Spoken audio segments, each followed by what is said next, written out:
Bonjour à tous. Donc, je suis Elodie Briançon, psychologue du travail en service de prévention et de santé au travail à l'AG-METRA sur Lyon et agglomération. Bonjour à tous, Morgane Martinache, je suis l'homologue d'Elodie sur le service de santé, prévention, santé, travail dans le Vercors. Et donc, on a le plaisir de co-animer ensemble aujourd'hui ce webinaire portant sur l'intégration des risques psychosociaux dans le document unique.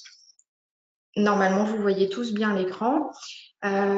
Nous allons revenir assez brièvement, effectivement, sur les essentiels du document unique. La prise en compte, bien évidemment, des risques psychosociaux, la cotation qui est indispensable pour l'évaluation à l'exposition aux risques, et Elodie vous présentera une partie des outils méthodologiques. Enfin, en qualité de psychologue du travail, il nous paraissait également pertinent d'introduire la notion d'évaluation sexuée des risques professionnels, en espérant effectivement que cette heure d'échange vous apportera un complément à votre démarche actuelle. Donc, nous allons dans un premier temps revenir rapidement sur le document unique d'évaluation des risques professionnels qui ne pourrait effectivement intégrer les risques psychosociaux sans un premier niveau de culture de prévention.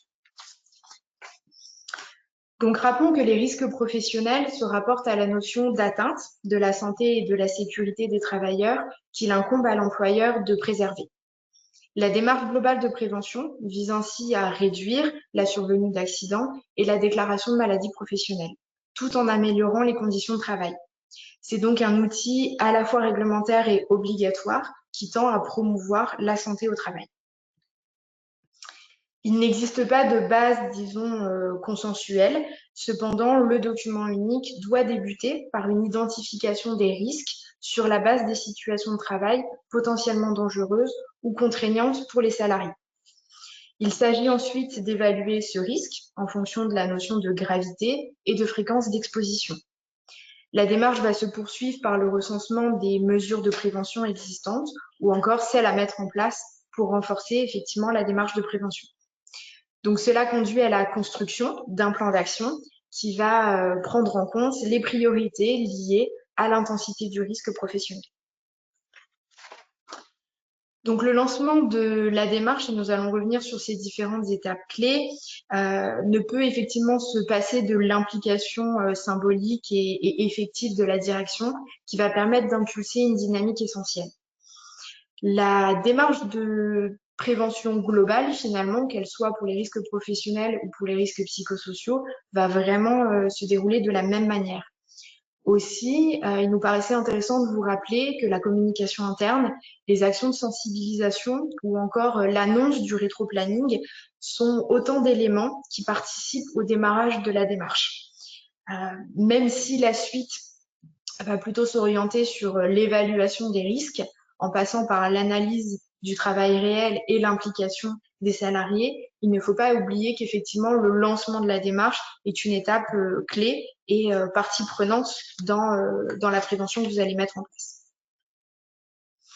En ouvrant la discussion sur les situations de travail, il ne sera effectivement pas étonnant que certaines pistes de prévention ou des moyens de régulation voient le jour.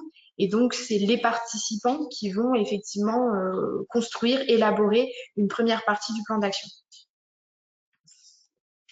Pour finir, et tout en rappelant effectivement qu'en plus d'être un outil central de prévention, le document unique se veut également dynamique, il conviendra de mettre en œuvre les actions et d'évaluer par la suite la démarche pour effectivement dynamiser un petit peu l'outil. Maintenant qu'on a fait un rapide retour effectivement sur la construction, l'élaboration du document unique, nous allons pouvoir parler de la prise en compte des risques psychosociaux. Aussi, et afin de vous rappeler ou en tout cas vous sensibiliser à la définition, est-ce que vous pourriez nous dire ce que sont pour vous les risques psychosociaux? Et donc pour cela, je vous invite à indiquer vos réponses dans l'espace questions. Alors, si on regarde désormais effectivement vos éléments de réponse et de définition des risques psychosociaux, on constate plusieurs notions s'apparentant au RPS. On va retrouver effectivement un certain nombre de facteurs. Vous avez parlé de la surcharge de travail, des conditions. On va retrouver l'expression des risques psychosociaux. Vous avez parlé violence interne, violence externe, conflit de manière un petit peu plus générale. Et on retrouve aussi l'émergence de troubles psychosociaux lorsque vous évoquez par exemple la notion de burn-out. C'est finalement l'amalgame entre ces trois notions qui rend complexe la prise en compte des risques psychosociaux et notamment la conjugaison entre les différents niveaux de prévention dont je vous parlais tout à l'heure. Pour autant, si l'on revient au schéma classique finalement d'appréhension des risques professionnels, il est tout à fait possible et transposable à l'appréhension du risque psychosocial.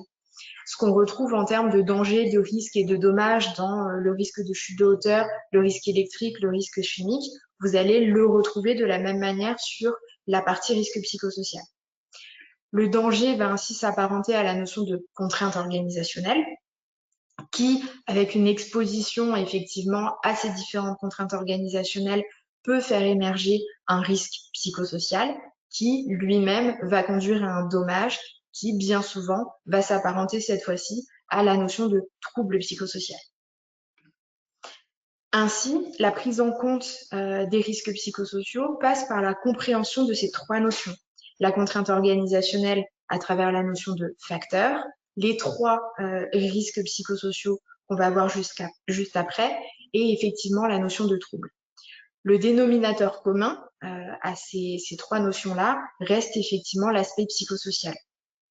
Aujourd'hui, pour s'y retrouver et effectivement adopter une démarche de prévention globale, on va aller identifier les contraintes organisationnelles sur la base de la catégorisation via le référentiel GOLAC.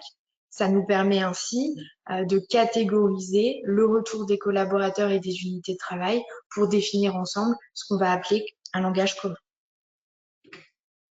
Les risques psychosociaux, quant à eux, vont s'illustrer à travers trois catégories de situations qui sont les situations de stress au travail, les actes de violence interne et ou les actes de violence externe.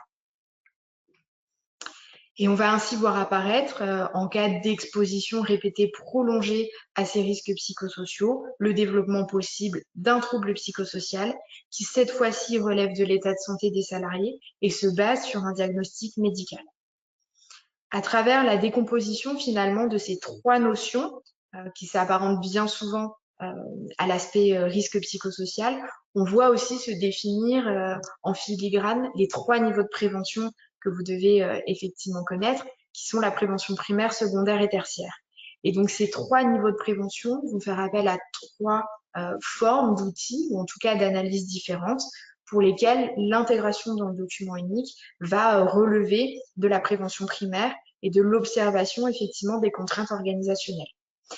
La prise en charge individuelle ou collective d'exposition à un risque psychosocial va plutôt effectivement faire référence à un diagnostic bien spécifique relatif à un contexte de travail donné où effectivement on est plutôt sur de la prévention secondaire.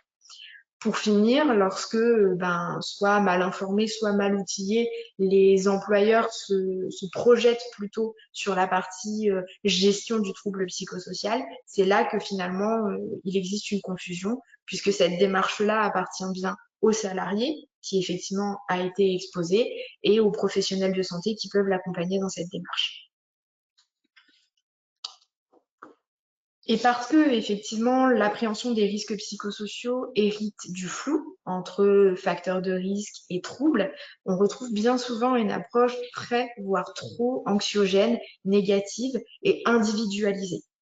Nous privilégions alors une méthodologie d'observation basée sur les déterminants organisationnels, distinction faite finalement de leur aspect positif ou négatif. On retrouve ainsi 6 catégories de déterminants organisationnels.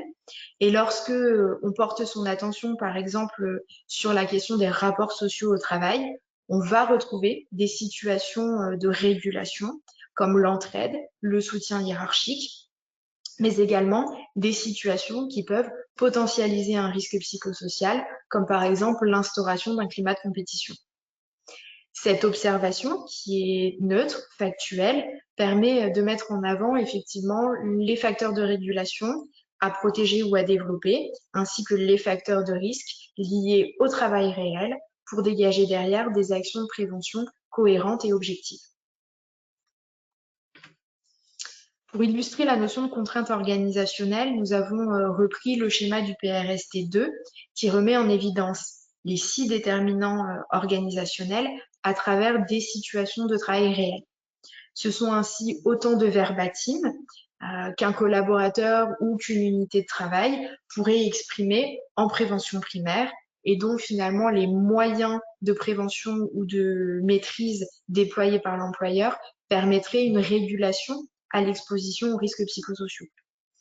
Donc ces verbatim-là qu'on retrouve à travers je n'arrive plus effectivement à voir ma famille, j'ai du mal à équilibrer ma sphère professionnelle et personnelle, j'ai l'impression d'avoir du mal à m'adapter, les clients sont agressifs en ce moment, je me sens inutile et j'ai le sentiment de ne plus faire un travail de bonne qualité. Je n'ai plus confiance ou effectivement l'ambiance actuelle de travail est tendue ou encore j'ai des difficultés à maîtriser ce nouveau logiciel.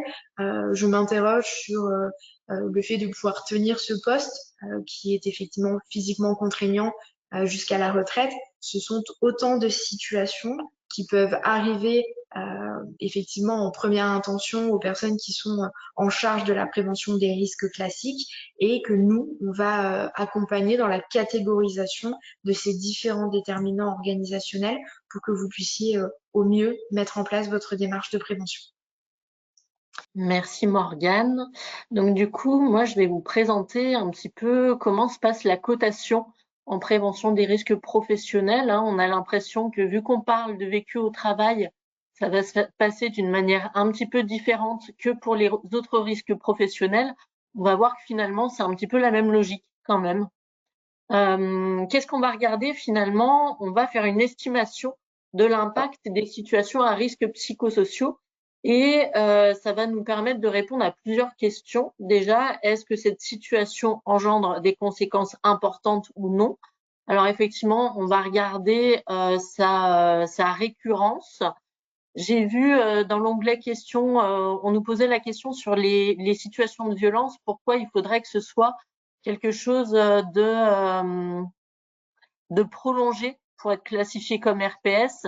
Alors, pas nécessairement, on va regarder pour regarder le risque finalement dans la cotation. Est-ce que c'est arrivé une fois, plusieurs fois? Est-ce que c'est récurrent? Ça ne veut pas dire que ça va pas être traité, mais peut-être que si c'est un événement isolé, on va être plutôt dans la gestion, dans la prise en charge et pas forcément dans l'intégration, dans l'évaluation comme un risque prépondérant. Donc, à voir aussi si c'est susceptible de revenir, cette situation-là. Et puis, pour revenir à la cotation, est-ce que c'est problématique pour l'entreprise? Et puis, finalement, à quoi elle va nous servir la cotation finalement à définir le niveau de priorité au moment où on va faire notre plan d'action. Parce que finalement, dans notre plan d'action, on va privilégier, on va prioriser là où la cotation est la plus importante, donc là où on aura identifié que le risque est le plus important, ou alors là où on va avoir les actions les plus simples ou les plus rapides à mettre en place. Vous gardez en tête que ces démarches d'évaluation des risques psychosociaux sont des démarches plutôt longues, qu'on va questionner les salariés et que parfois le temps peut leur paraître long entre le moment où on les interroge et le moment où on met en place les actions. Donc, si on peut mettre en place assez rapidement des actions visibles ou des actions qui permettent de répondre aux risques les plus importants, c'est ce qui va être à privilégier. Alors, pour notre cotation, on va regarder plusieurs choses. Déjà, il va falloir caractériser la situation. On va décrire précisément la situation de travail qui met les individus en souffrance et pas uniquement les facteurs de risque professionnel, mais regarder vraiment ce qu'il y a derrière. Et puis, on va essayer d'étayer ça par des données factuelles. Alors, on va regarder du côté des indicateurs. On va regarder, par exemple, sur la quantification de la charge de travail, les horaires, le nombre de dossiers, des temps de trajet quand on a des déplacements professionnels, par exemple. Sur la charge émotionnelle aussi, on peut regarder la fréquence, la nature des situations difficiles, par exemple. Sur des données sociales, des données RH, on regardera le taux de turnover, l'absentéisme, le nombre d'accidents, etc., etc. Et puis, on va définir un niveau de risque pour chacune des situations identifiées comme un risque. Et puis finalement, cette cotation, elle doit se faire en débat, elle doit se débattre entre les différents acteurs parce qu'elle n'est pas transposable si facilement que ça d'une entreprise à une autre. C'est-à-dire qu'il y a beaucoup de choses qui vont rentrer en compte. Le vécu collectif de la situation de travail va pas être le même pour vous et pour vos homologues d'une autre entreprise parce qu'il n'y a pas la même histoire, il y a plein de choses qui rentrent en compte. Alors, ce que je vous propose, c'est un exemple de cotation. On n'est pas obligé de rentrer autant dans le détail que ça, mais je trouvais cet exemple-là intéressant parce que ça vous montre à voir ce qu'il y a à regarder d'un point de vue cotation. Alors là, c'est une cotation avec un code couleur, donc on peut choisir des chiffres, 1, 2, 3, 4, des codes couleurs, etc. D'autres outils comme ceux qu'on va vous présenter utilisent plutôt des smileys. Alors, moi, j'aime pas trop les smileys. Pourquoi? Parce que souvent, on va confondre une cotation du risque avec une échelle de satisfaction. C'est pas parce qu'on est satisfait d'une situation de travail que le risque n'est pas présent. Je vous donne l'exemple d'une entreprise qui travaille en horaire décalé. Le risque professionnel est présent. Pour autant, c'est quelque chose qui va être inhérent à l'activité et sur lequel on n'a pas forcément beaucoup de levier. Mais c'est à mettre finalement dans la balance dans entre l'ensemble des facteurs de risque et les facteurs ressources au travail pour finalement voir est-ce qu'on a plus de ressources dans le travail que de facteurs de risque sur lesquels on peut agir, etc., etc. Donc là, dans cet exemple de cotation, on va regarder la probabilité d'apparition. Est-ce que le facteur de risque est peu probable ou pas? Par exemple, si on a une situation de violence, comme la question nous était posée, qui va être ponctuelle, peut-être que le risque ne va pas être très important. Mais il faut regarder aussi l'impact sur les individus. S'il y a une atteinte qui est forte, alors là, peut-être qu'on va mettre une cotation un peu plus importante, même si c'est arrivé qu'une fois. Ça, c'est vraiment à mettre en discussion. Donc, on va regarder aussi s'il y a des moyens de prévention qui sont mis en place ou pas. Est-ce qu'ils sont suffisants? Est-ce qu'il y a d'autres choses qu'on pourrait mettre en place? Donc, tout l'intérêt finalement dans notre évaluation de regarder l'ensemble des éléments et puis de réévaluer régulièrement en fonction aussi des changements face aux situations de travail. Et puis, on regardera d'un point de vue de la gravité des conséquences, quelles sont les conséquences sur le travail à proprement parler, sur le collectif et puis sur les individus. Et puis, on voulait vous présenter deux outils d'évaluation des risques professionnels, des risques psychosociaux, de l'INRS qui sont adaptés à différentes tailles d'entreprises. Ils sont disponibles directement dans l'onglet documents à distribuer. Donc, je ne sais pas si vous voulez aller jeter un œil. En tout cas, nous, on a fait des captures d'écran pour vous les présenter un petit peu plus facilement. Le premier outil que je voulais vous présenter, c'est l'outil Faire le point de l'INRS. C'est un outil d'auto-évaluation des risques psychosociaux qui sert à intégrer les RPS dans le DU, qui s'adresse vraiment aux toutes petites entreprises, aux moins de 50 salariés, voire même sur les très petites entreprises de 10 salariés, 20 salariés, etc. Ça va s'adresser finalement aux entreprises qui ont quand même un bon dialogue social. Pourquoi? Parce que dans notre groupe de travail ou notre comité de pilotage, on va l'appeler comme on veut, on va mettre autour de la table à la fois la direction et puis des salariés représentatifs des différents métiers ou services, s'il y en a plusieurs. Après, sur des très petits collectifs, on n'a souvent pas énormément de services. Mais voilà, on va faire vraiment un groupe de travail représentatif. Pourquoi? Parce que dans certaines questions, finalement, il n'y a que l'employeur qui pourra y répondre, d'autres qui devront être discutées collectivement avec l'ensemble du groupe de travail. Donc, ça suppose quand même d'être suffisamment en confiance pour pouvoir poser les situations problématiques du travail. Donc, il y a 41 questions qui sont à renseigner collectivement. Et puis, en fait, c'est un outil qui vous permet de générer directement des résultats d'évaluation, un rapport détaillé. D'ailleurs, il nous donne la cotation directement et puis un tableau de bord Excel pour construire notre plan d'action. Donc, c'est tout à fait adapté aux toutes petites entreprises. sachant qu'il y a un outil équivalent qui a été décliné pour le secteur sanitaire et social et qui prend en compte vraiment le contexte spécifique de ce secteur-là. Alors, pour vous montrer un petit peu à quoi ça ressemble, on vous a fait une capture d'écran de différentes questions. Voilà, par exemple, l'organisation en place dans votre entreprise permet-elle de faire face à la charge de travail? Alors, bien sûr qu'autour de la table, on répondra pas tous de la même manière, mais c'est ça qui est intéressant, finalement, d'essayer de poser des situations de travail vécues par les uns et par les autres pour pouvoir débattre collectivement autour de ça et se positionner. Donc là, on aura nos résultats, hein, donc on retrouve bien nos facteurs GOLAC que Morgane vous a présentés, et puis une évaluation aussi du niveau d'intensité du risque. Et les rapports, alors on vous a fait une capture d'écran aussi sur le contenu qu'on pourra retrouver dans cet outil-là.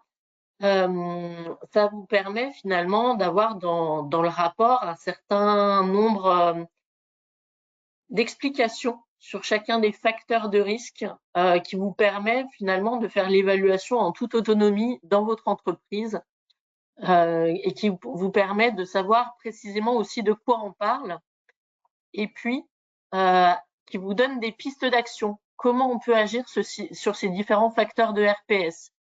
Donc, ce qui ne veut pas dire que ces pistes d'action vont être transposables dans toutes les entreprises de la même manière. C'est vraiment quelque chose pour s'inspirer, quitte à prendre vraiment le temps avec votre groupe de travail de réfléchir à ce qui est le plus adapté à votre contexte, à votre entreprise, et puis si vous avez des idées supplémentaires, des choses à mettre en place qui sont vraiment spécifiques à votre entreprise, n'hésitez pas à compléter, hein, bien sûr, c'est vraiment pour vous inspirer. Et puis, le deuxième outil que je voulais vous présenter, c'est l'outil DURPS de l'INRS également. Lui qui est un outil d'auto-évaluation des risques psychosociaux de la même manière pour les intégrer dans le DU, qui est conçu comme une grille d'entretien collectif pour mettre en discussion le travail. Donc, ça nous permet d'avoir une évaluation collective par unité de travail. On va dire que c'est à partir de 50 salariés, mais si vous êtes 40, vous pouvez tout à fait l'utiliser. C'est destiné aux petites et aux moyennes entreprises. Et là encore, ça suppose un dialogue social suffisant dans l'entreprise pour pouvoir faire son auto-évaluation en toute autonomie et d'entendre finalement les problématiques posées pour chaque unité de travail. Alors, je vous remets les différentes étapes. Donc, Morgane vous en a déjà présenté un certain nombre, donc je vais aller très vite sur cette partie-là. Comme toujours, là, on va constituer un comité de pilotage. Il faut bien garder en tête qu'il faut que ce soit une démarche paritaire, hein, donc il faut intégrer à la fois des personnes de la direction et des représentants du personnel, mais aussi représentatifs des différents services, des différents métiers, vraiment, c'est des démarches à construire en mode projet. Donc, il faut définir le périmètre des unités de travail. Ce ne sera pas forcément le même que pour votre évaluation des risques professionnels. Et à ce moment-là, rien ne vous empêche de mettre votre évaluation des risques psychosociaux en annexe de votre DU et d'avoir une évaluation un petit peu à part. C'est pas un problème. Regardez aussi au niveau des indicateurs, hein, si vous avez déjà des informations disponibles sur la présence de risques psychosociaux ou pas. Et puis, pouvoir organiser des entretiens collectifs par unité de travail. Donc, il faudra être vigilant sur le choix des animateurs au sein de votre entreprise. Il faut que ce soit des personnes qui puissent être neutres et impartiales. Voilà, qui aient une posture un petit peu en dehors. Alors, est-ce que c'est les représentants du personnel? Est-ce qu'on choisit des personnes du service ou hors service? Ça peut être intéressant aussi d'avoir un regard neutre sur un service qui permette d'avoir un regard vraiment neuf et d'aller questionner un peu plus loin plutôt que quelqu'un qui connaît beaucoup votre activité et qui finalement, ça c'est des questions à vous poser. Il n'y a pas de réponse unique, c'est des choix à faire. Et puis, faut pouvoir garantir l'anonymat des répondants aussi par une restitution collective des résultats. En fait, pour une même unité de travail, il faut avoir un consensus, finalement, une réponse unique à donner sur chacun des items. Ça permet d'analyser par unité de travail les conditions d'exposition à ces facteurs de risque. Et puis de questionner directement aussi les salariés sur leur évaluation, mais aussi sur les actions d'amélioration, parce qu'on part du principe finalement que les salariés sont les experts de leur travail au quotidien, et qu'ils ont beaucoup de choses à apporter. Ce qui ne veut pas dire qu'on reprendra telle quelle leurs suggestions. Il faut que ça reste réaliste aussi, et ça c'est quelque chose à bien cadrer en amont. Mais en tout cas, ça va alimenter la réflexion au niveau du comité de pilotage, qui va ensuite piloter la mise en œuvre des actions dans le plan d'action. Prévoir des points réguliers avec le CSE, avec la direction. Le plan d'action, il est vraiment à co-construire, hein. Et puis suivre dans le temps ce plan d'action, les mesures de prévention, regarder l'évolution des indicateurs de RPS aussi, et puis réévaluer régulièrement s'il y a besoin de le faire. Donc cet outil, il comporte 3 grilles, hein, l'évaluation à proprement parler, un tableau de synthèse pour avoir visuellement finalement pour chaque unité de travail l'ensemble des facteurs de risque, et puis un tableau de suivi des actions de prévention. Comme l'autre outil, il se base sur les facteurs du rapport GOLAC, on va retrouver 26 questions qui sont en fait à questionner. C'est une grille d'entretien collectif, hein, si vous voulez, qui est à renseigner dans le cadre de groupes de travail par unité de travail. Pour vous montrer un petit peu à quoi ça ressemble, on vous a fait une capture d'écran, par exemple. Là, on va avoir un item où on va questionner les salariés sur les contraintes de rythme de travail. Donc finalement, ce questionnement va être débattu collectivement. On va réfléchir à des situations de travail où ça va être le cas, d'autres où ça va pas être le cas. Et c'est vraiment ces situations de travail qui vont être importantes d'aller questionner pour pouvoir ensuite construire un plan d'action qui réponde à ces situations de travail identifiées. Donc il faut quand même aller assez loin finalement dans l'analyse. Et puis on aura là une cotation finalement qui, contrairement à faire le point, où finalement c'est l'outil qui nous donne une cotation, là on va avoir une cotation qui est donnée collectivement par les salariés, qui va être représentatif de leur vécu au travail. Voilà, donc ça permet d'identifier les situations de travail problématiques. Et puis, ce qui est intéressant aussi, c'est de faire cette évaluation sur un temps relativement réduit, qui dépasse pas 2-3 mois pour l'ensemble des unités de travail, et qui permet d'avoir une vision systémique d'une même problématique et qui peut toucher globalement différentes unités de travail. On va voir par exemple quelles sont les conséquences de telle problématique sur tel ou tel service, comment finalement ça va impacter les uns et les autres. Et ça nous permet d'avoir une vision globale qui permette dans le plan d'action de répondre aux enjeux et aux contraintes des uns et des autres. Et puis là encore, on va retrouver des exemples d'actions dans le plan d'action qui nous permettent d'avoir certains éléments. Dans notre plan d'action, il faudra retrouver la cotation du risque, les situations de travail problématiques évoquées, qu'est-ce qui est déjà mis en place dans l'entreprise, et ça c'est ce qui est le plus dur finalement à identifier souvent pour les salariés, les actions de prévention qui sont déjà existantes, qui ne sont pas toujours visibles par les salariés, qu'est-ce que l'entreprise va mettre en place, dans quel délai, fixer un calendrier, fixer des pilotes, des responsables pour chaque action, qui ne sont pas nécessairement la direction. Et puis, pour vous donner un exemple concret, voilà, alors je ne sais pas si on voit très bien, parce que j'ai fait une capture d'écran anonymisée d'une démarche qu'on avait fait auprès d'un de nos adhérents, qui vous permet de voir à quoi ça ressemble concrètement un plan d'action.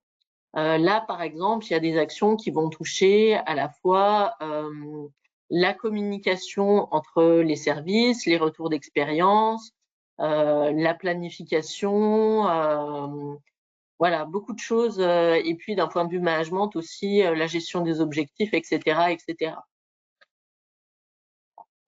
Donc, dans tous les cas, si vous souhaitez être appuyé sur la partie évaluation des risques psychosociaux, n'hésitez pas à faire appel à votre service de prévention et de santé au travail pour voir comment chacun va pouvoir vous accompagner sur vos démarches.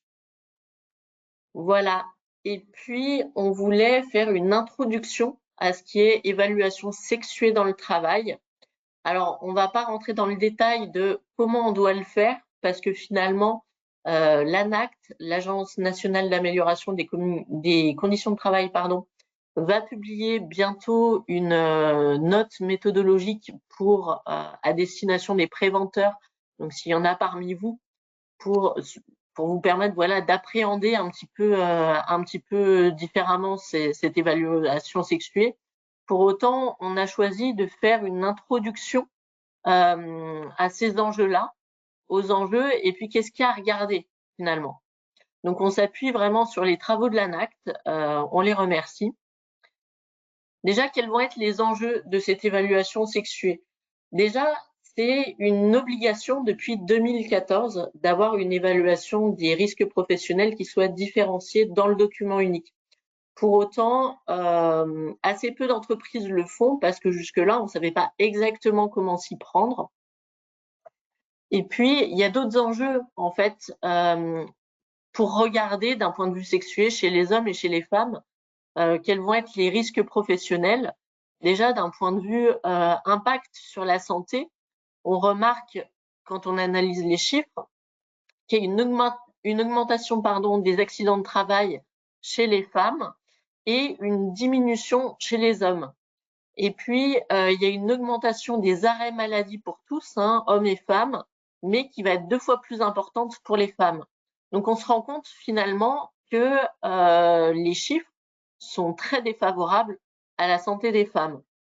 Et quand on regarde un peu dans le détail pourquoi, on se rend compte que finalement, dans les différentes entreprises, hommes et femmes sont souvent, pas toujours, mais souvent, sur des métiers différents ou sur des activités différentes dans les entreprises. Il va y avoir certains services qui seront très fortement féminisés, d'autres très fortement masculinisés.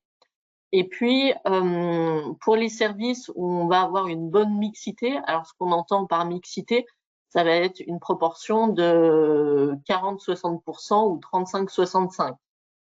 On se rend compte finalement que la répartition des tâches, elle est quand même pas exactement la même sur un même poste équivalent. On va attendre d'hommes et femmes des choses un petit peu différentes, mais souvent qui vont être basées sur des stéréotypes. Je vous donne un exemple dans la grande distribution où on va attendre par exemple des hommes dans la mise en rayon parce qu'on présupposera qu'ils auront davantage de force, finalement de s'occuper de tout ce qui est porter les liquides, tout ce qui est lourd, etc., sans prendre en compte leur capacité réelle ou même sans prendre en compte les restrictions médicales qui vont être posées par le médecin du travail. Donc finalement, même eux, ils n'oseront pas demander à ce qu'il y ait une répartition un peu plus juste dans l'équipe de cette tâche-là, pour vous donner un exemple concret. Et puis finalement, on se rend compte, et ça c'est les travaux de l'ANACT vraiment qui nous l'apprennent, que le processus de mixité dans un service ou un métier ou une entreprise à proprement parler, ça va avoir des impacts parce que finalement, là où on se posait pas de questions jusque-là, ça va amener finalement une prévention. Si par exemple on amène des femmes dans un métier très masculinisé ou des hommes dans un métier très féminisé, qui va être favorable finalement à toutes et tous. C'est-à-dire que les moyens de prévention qu'on va mettre en place, elles vont aussi préserver la santé des personnes qui étaient déjà en place. Et puis, il faut garder en tête que les femmes, souvent, ont moins de possibilités d'un point de vue mobilité professionnelle dans l'entreprise, quand on regarde vraiment les parcours professionnels, et notamment sur les métiers de basse qualification, il y aura moins d'évolution professionnelle, ce qui fait qu'on sera exposé beaucoup plus longtemps aux mêmes risques professionnels. Donc finalement, beaucoup plus d'usure en termes de parcours. Et puis, il y a un certain nombre de risques professionnels qui vont être invisibilisés parce que finalement, quand on va faire ou on va regarder dans l'entreprise l'évaluation des risques professionnels, on va souvent les entreprises vont nous orienter vers là où les risques sont les plus visibles, sauf que c'est souvent là où on a déjà fait le plus de prévention. Et bien souvent, là où il y a le plus de femmes, c'est là où les risques sont les moins visibles. Je vous donne l'exemple dans une imprimerie où finalement il y a du port de charge, mais sur un petit poids. Sauf que si on regarde à la fin de la journée, le poids cumulé représente plusieurs tonnes.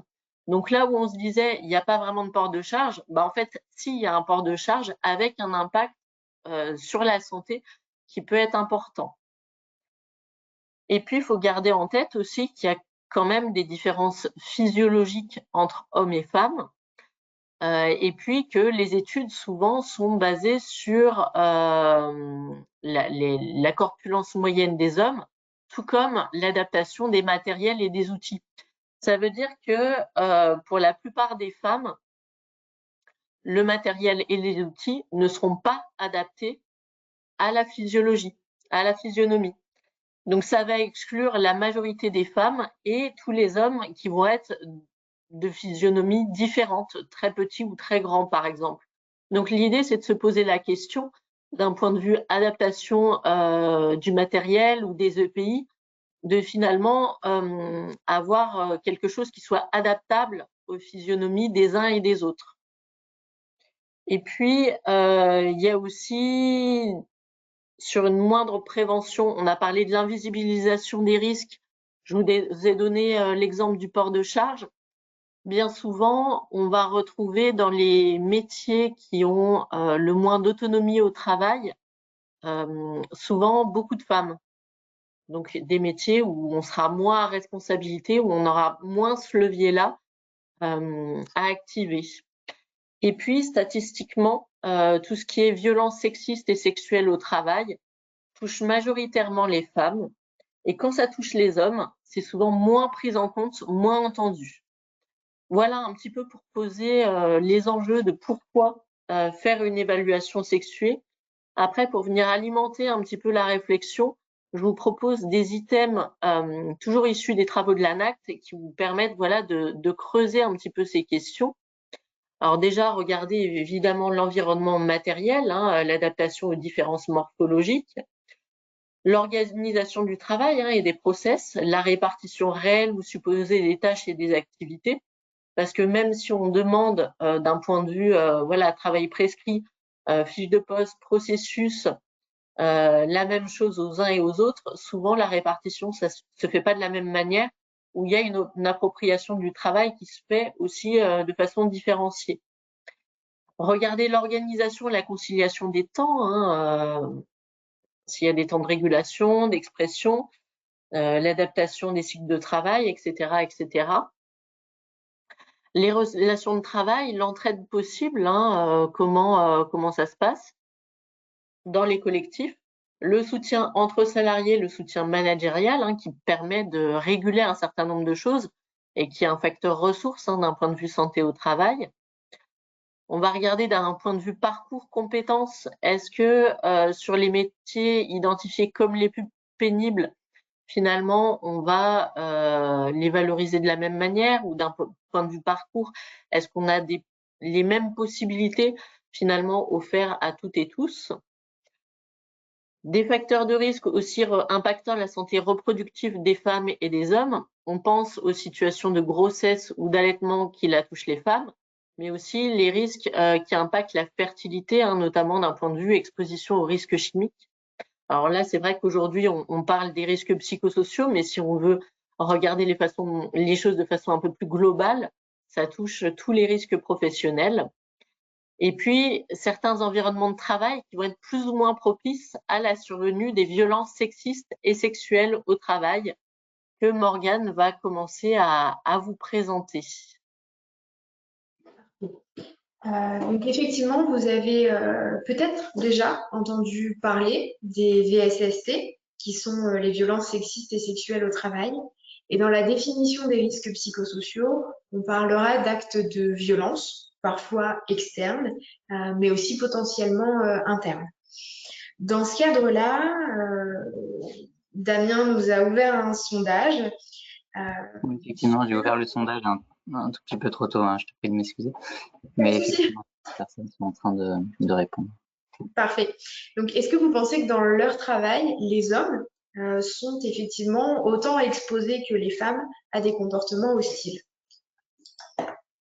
Et donc, si j'ouvre l'onglet sondage, la tendance actuelle, elle est sur 23% de vrai, 77% de faux. C'est intéressant comme résultat parce que si je reviens à mon support PowerPoint, effectivement, en matière d'exposition, on est à la fois sur du vrai et on est à la fois sur du faux.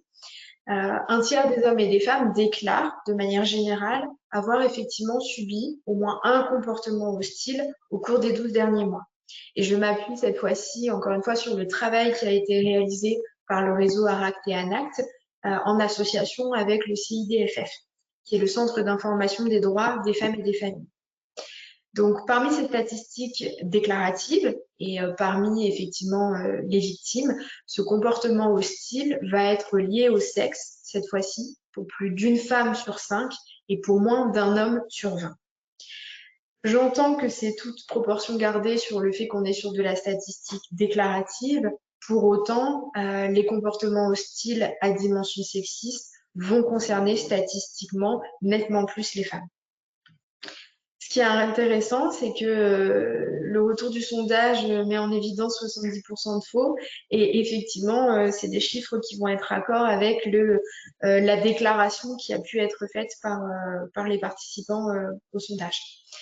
Où est-ce qu'on veut en venir avec cette question de violence sexiste et sexuelle au travail? C'est que ce risque professionnel, finalement, il vient bien mettre en évidence, comme les exemples que vous a présentés Elodie tout à l'heure, l'importance de l'évaluation sexuée à travers la différence d'exposition, mais également d'impact.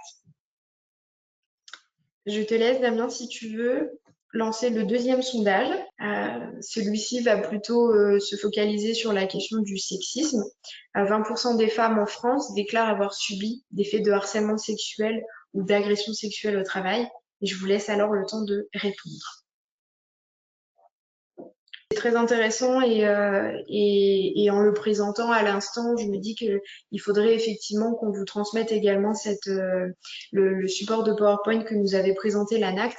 Où est-ce que nous voulions en venir sur la question du continuum du sexisme? C'est qu'effectivement, on a une importance encore très marquée d'inégalité entre les hommes et les femmes, y compris d'inégalité professionnelle en matière d'exposition au sexisme. Aujourd'hui, le support visuel qui nous avait été présenté par l'ANACT, c'est effectivement cet iceberg avec une phase émergée qui ne rend pas compte, et c'est important parce que c'est ainsi que ça nous a été présenté, du niveau de gravité de la violence sexiste et sexuelle au travail. Il n'y a donc pas de tolérance effectivement à adopter entre un fait d'humour sexiste, une humiliation ou encore un fait de discrimination. Ce que nous a expliqué le CIDFF, c'est que cette différence avec ce qu'on peut appeler le seuil de perception, qui est schématisé par la phase émergée de l'iceberg, renvoie vraiment finalement à la judiciarisation des situations et au fait que le harcèlement sexuel, l'agression sexuelle, l'outrage sexuel vont être des choses qui sont définies par la loi, réglementées et autour desquelles il peut y avoir un impact plutôt disciplinaire derrière. La notion d'humour sexiste, de machisme, de culpabilisation, de chantage vont être des choses beaucoup plus insidieuses qui finalement, dans une culture d'entreprise tolérante au sexisme ordinaire, va favoriser la survenue de comportements plus graves qui transpercent ainsi le seuil de perception. De la même manière, finalement, que pour l'appréhension des risques psychosociaux, l'objectif va être de repérer les facteurs organisationnels qui potentialisent un risque de violence sexiste et sexuelle au travail. À nouveau, l'idée n'est pas de rendre anxiogène ou négatif l'appréhension de ces VSST, mais effectivement de vous apporter des clés de lecture supplémentaires pour appréhender au mieux cette partie dans le document unique. Donc, au même titre que les risques psychosociaux, l'intention en prévention primaire va se porter sur les déterminants organisationnels. Donc, les travaux de l'ANACT ont mis en avant différents facteurs organisationnels pouvant potentialiser ce risque de VSST. Les conditions d'emploi, par exemple, peuvent effectivement être propices, même sans mauvaise intention RH, à l'émergence, parfois d'une forme de discrimination ou encore d'exemples de moqueries sexistes.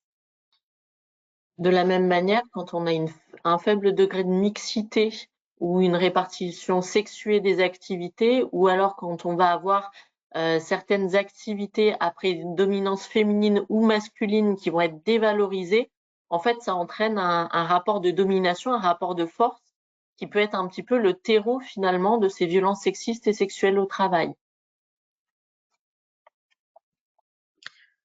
Pour continuer de faire le parallèle avec la prévention des risques psychosociaux, on a vu qu'effectivement les déterminants organisationnels pouvaient être facteurs de risque ou facteurs de régulation. Si l'on prend la question du collectif de travail, aujourd'hui c'est vraiment la manière d'investir les moments de convivialité ou encore la notion d'humour au travail qui va nous permettre d'alimenter notre démarche de prévention. C'est aussi en décomplexant finalement les organisations sur ce type de sujet-là qu'on libère parfois la parole sur des modes de communication qui pourraient mettre mal à l'aise certains collaborateurs, mais qui ne souhaiteraient pas, comme on a pu l'entendre, casser l'ambiance ou effectivement faire remonter des difficultés. Donc, il arrive d'ailleurs parfois que lorsqu'on réalise des actions de sensibilisation sur les VSST, certaines personnes prennent conscience de leur propre comportement et s'autorisent par la suite à aller questionner plus facilement leurs collègues proches, simplement pour réévaluer les limites des uns et des autres qui peuvent parfois être gommées par des années de collaboration. De la même manière, les conditions dont le travail va se réaliser vont fortement impacter la probabilité d'apparition de ces violences, notamment quand on est dans des métiers avec une composante relationnelle forte ou qu'on travaille avec des personnes voilà, influentes, renommées, à forte personnalité, qu'on a un travail très dépendant d'autres personnes ou qu'on sera dans une situation de travail isolée ou avec une grande promiscuité avec d'autres personnes. Voilà, des situations d'enfermement, de huis clos, ou bien finalement quand on est dans un métier qui requiert une tenue de travail ou une scénographie sexuée. Finalement, tout ça, ça va venir favoriser, on va plus s'autoriser finalement à aller sur ce registre-là et la limite est facilement franchie. Et donc, pour finir, on peut également évoquer la notion de conditions d'articulation des temps lorsque l'organisation nécessite des déplacements fréquents ou encore l'étendue de la disponibilité des salariés. Une fois encore, il existe des différences d'exposition entre les hommes et les femmes qu'il est intéressant d'aller observer et de prévenir de manière différenciée. Je laisse le soin à Elodie de vous parler effectivement peut-être un peu plus de la prochaine ressource ANACT. Oui, effectivement, je l'ai déjà dit un petit peu en introduction. L'ANACT va publier une note méthodologique là sur la fin d'année pour nous permettre finalement de nous outiller sur comment réaliser concrètement cette évaluation sexuée. Ce qui va nous permettre de finalement nous poser les bonnes questions sur une fois qu'on a fait ce constat-là, comment on s'y prend. Donc ça va sortir bientôt. Ils travaillent dessus. Je pense qu'ils sont en cours de finalisation. J'ai pas eu de retour sur la dernière date, mais en tout cas voilà, on aura bientôt des ressources pour savoir comment faire. Bien, je reprends la parole. Donc merci beaucoup Elodie et Morgane pour cette présentation. Je vais commencer par une première question qui est intéressante. Donc là, on revient plutôt sur la première partie du webinaire. Donc, je cite, en tant qu'établissement d'enseignement supérieur, nous avons vraiment deux catégories de salariés, les enseignants-chercheurs et les personnes plus administratives, plutôt support. Est-ce qu'il vaut mieux faire deux DU car les risques sont plutôt différents? Tu veux répondre, Elodie? Oui, je peux répondre. Après, tu pourras compléter si tu le souhaites. Alors, en fait, effectivement, on aura plusieurs unités de travail dans ce cas-là, et effectivement, on aura 2 évaluations, voire plus, si on identifie plusieurs unités de travail mais ce sera une évaluation globale, si vous voulez, dans le DU, mais on aura 2 évaluations différentes, enfin une évaluation par unité de travail, effectivement.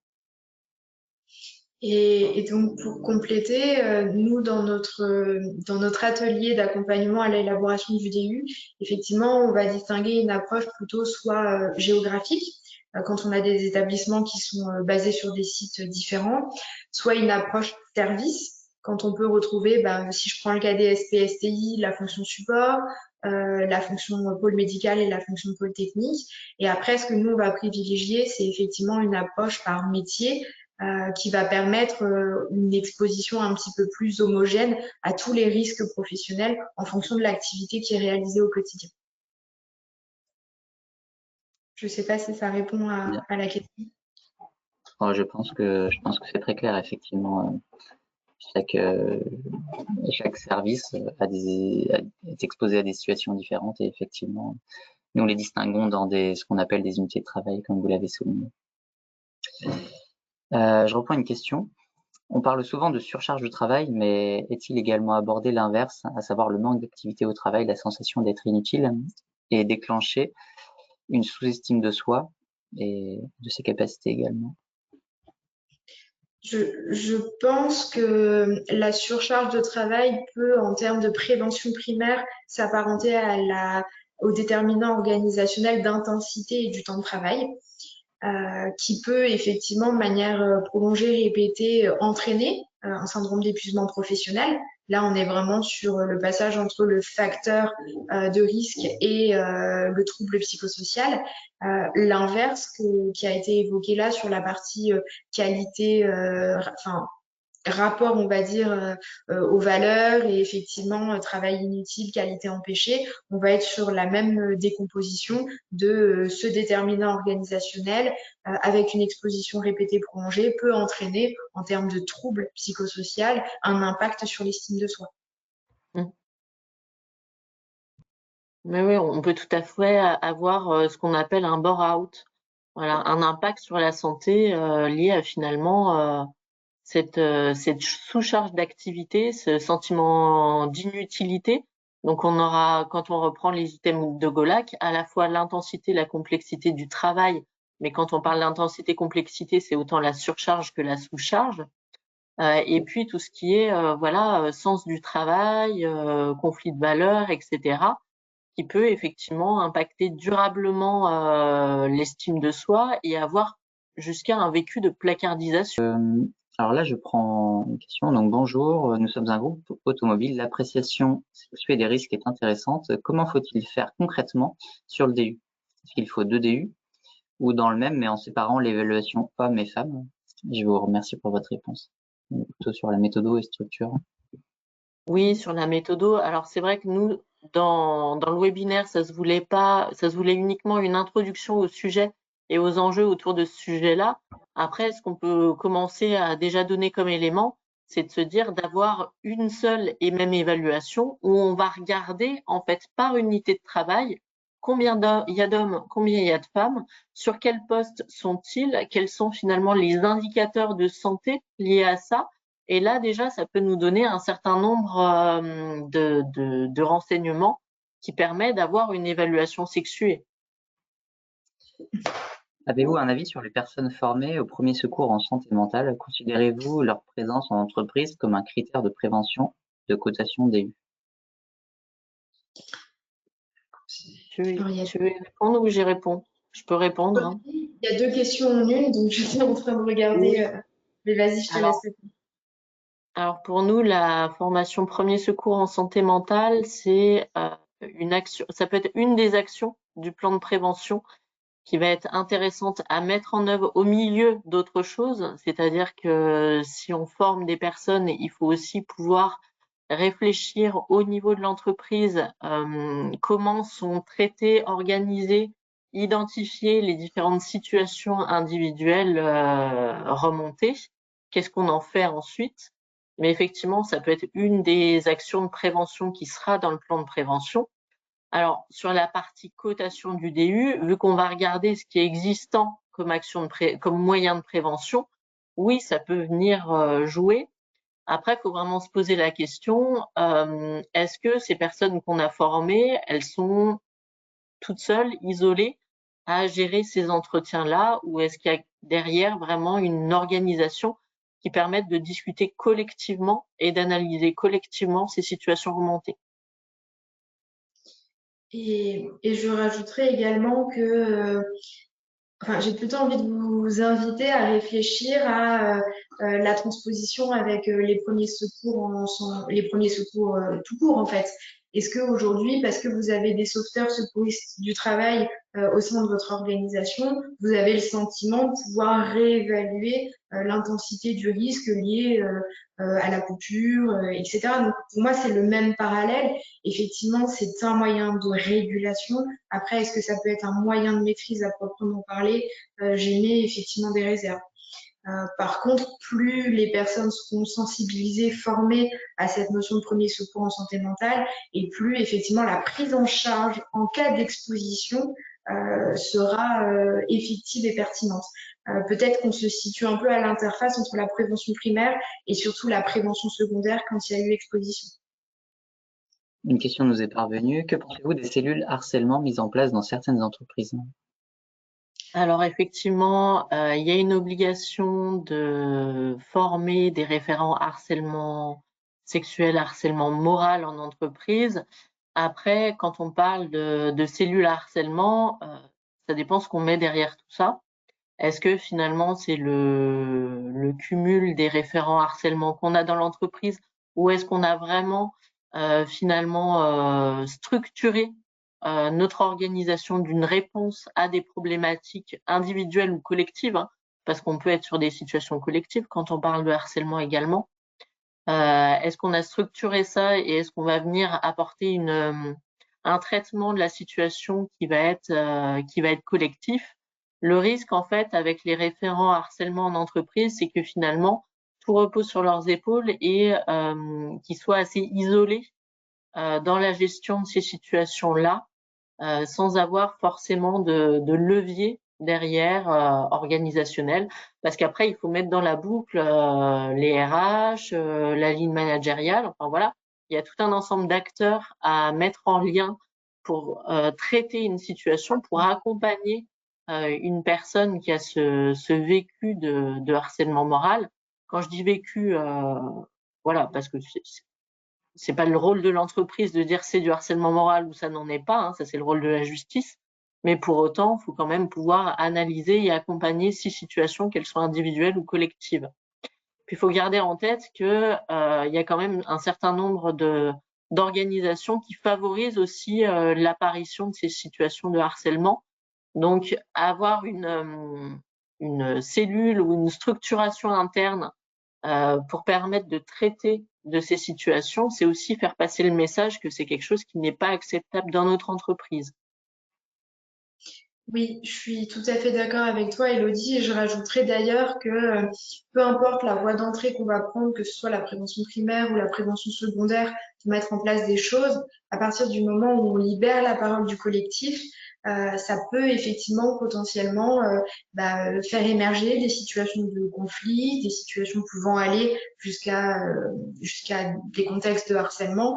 Et effectivement, l'intégration des RPS dans le DU doit se faire avec un filet, on va dire, de sécurité, ou en tout cas un nombre de procédures internes suffisant pour que derrière l'entreprise ou l'organisation se retrouve pas un petit peu démunie sur les verbatims qui auraient pu être déposés par le collectif.